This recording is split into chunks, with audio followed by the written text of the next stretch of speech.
Leader of the Opposition, Senator Plett.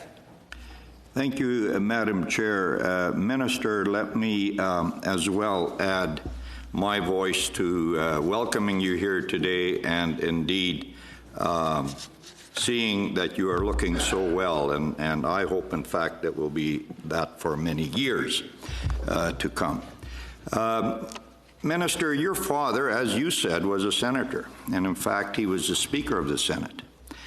And I know you have a lot of respect for our institution and its traditions. And although I support the Bill S-4, I do take strong difference with the comment about that the Senate is any less partisan now than it has been since 1867. We may have groups that are not parts of registered parties, but believe me, there isn't a person that serves in this august chamber that isn't, in fact, partisan. Since 1867, the functioning of the Senate is based on very distinctive rules of government and opposition, Minister, and you've already referred to that. Bill S-4 does not change that. There will still be a government and an opposition side, Minister, and I would like for you to tell me, and us if you would, why you thought it was important to keep a government and an opposition in the Senate. Well, thank you, Senator Plett, and through you, Madam Chair, to Senator Plett, thank you for your kind comments as well. I very much appreciate them. I, too, look forward, I hope, to being able to serve in Canada's Parliament for a number of years, but I thank you for your kind comments. As you said yourself, Senator, there are very proud and long-standing traditions, constitutional realities that have defined our Parliament since Confederation. In this legislation, we decided as a government, and obviously by introducing it in the Senate, we wanted the Senate to be able to pronounce itself on the legislation, since it affects very much the functioning of your chamber. We thought it would be appropriate to have the Senate be able to debate and discuss and or amend the legislation as it sees fit before it comes to our place. But we did make, as you noted, Senator, a very deliberate decision not to change the fundamental and traditional roles that have existed since Confederation of a government representative group and an opposition.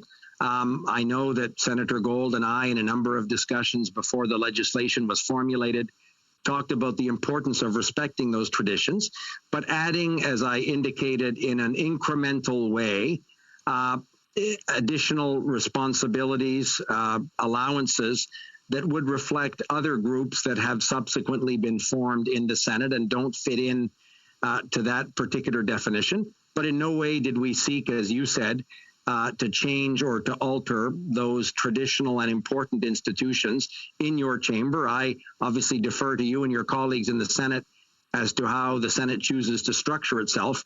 That's why we thought it was important to have this legislation debated and ultimately, we hope, adopted by the Senate. And then we'll obviously make best efforts to do the same in our House. Thank you, Minister.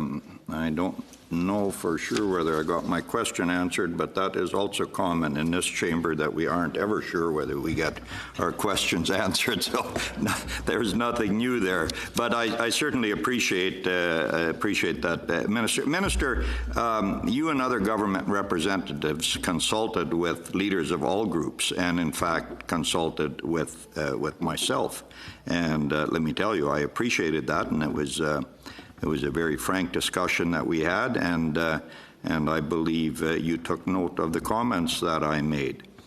Would you just confirm, Minister, that S-4 represents, in fact, a consensus of all groups, and why did you feel it was important to get such a consensus, if in fact you would agree with that? Why did you feel it was important to get such a consensus before tabling this important bill? Well, Madam Chair, through you to Senator Plett, you're absolutely right, Senator. You and Senator Gold and I had what I thought was a productive, constructive conversation. Senator Gold and I had similar conversations with other leaders in the Senate. We very much see this legislation as obviously being I'm trying to think of the right legislative term, but very much being born in and of the Senate, in the sense that if the Senate didn't achieve a consensus amongst the different groups and the leaders representing those groups, the House of Commons wasn't going to opine itself on matters that affect directly and only the Senate.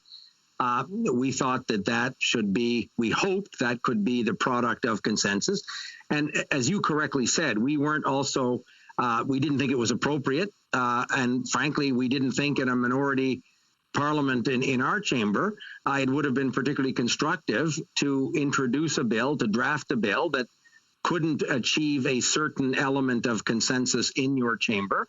And your role as leader of the opposition obviously was important therein. So I hope and believe, and Senator Gold obviously is very much holding the tiller on this process, as is Senator Harder. But I worked with Senator Gold as our representative to try and find the right balance to reflect as best as we thought a consensus in your chamber. But I'll obviously be governed by your chamber's voting if and when the Senate opines itself on this legislation.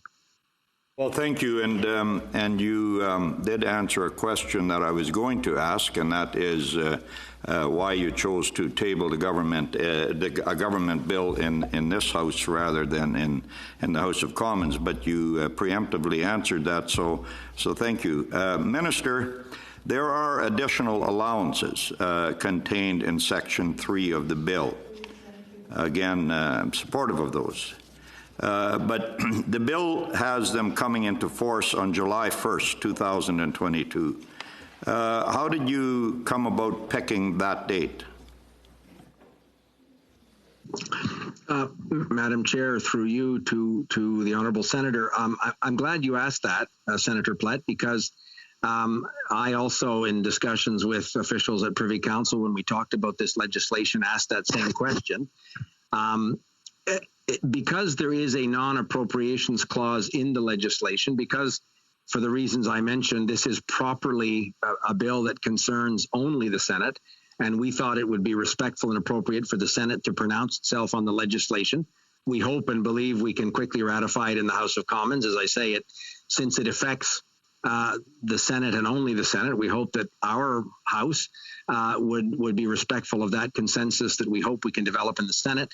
But because there's a non-appropriations clause, the way to bring the legislation into effect, the legal advice we got that took into account a number of speakers' rulings around how these non-appropriations clauses can be used to properly create a legislative framework. We took note of a decision of Speaker Kinsella, for example, in your chamber, Speaker Regan in our chamber. The non-appropriations clause would allow us in a subsequent supply bill to attach the appropriation necessary to bring it into effect. So obviously, if Senator Gold and leaders in the Senate had a way that would be more certain than July 2022, we would be wide open to looking at it. There's no magic to that date, but that was, in the advice we got, the prudent moment for us to effectively, we're going to have to pass, Senator, a supply bill in our House and send it obviously to you to attach the appropriation. And that's what will bring the legislation into effect. So we thought, we don't know what events might happen this fall when there would be the appropriate supply process. But if there was a way, and we would welcome your suggestions, and I'd be happy to work with Senator Harder, Senator Gold, and others, and yourself, obviously, if there was a way that we could, in a reliable way, come up with an earlier implementation date, we would be wide open to it. So it wasn't ideological. It was just sort of the worst case scenario of when a supply bill could properly add the appropriation. But it's no more significant than that. I, too, had the same reaction. It seemed like a sort of a long runway. But if there was a way to coherently and properly shorten it, we'd be wide open to having those conversations. Do I have some more time? You have 35 seconds. Well, you know, our chair is really quite punctual with her time. Let me just, and I'll say this, and you may or may not have time to answer me. Maybe you can answer it down the road. But you did choose to make this a standalone bill instead of putting the small changes of Parliament Canada Act into the Budget Implementation Act. And if you have time, give me a Reader's Digest version of, would that not have been a simpler way of doing it? Sorry, your Reader Digest response will have to wait.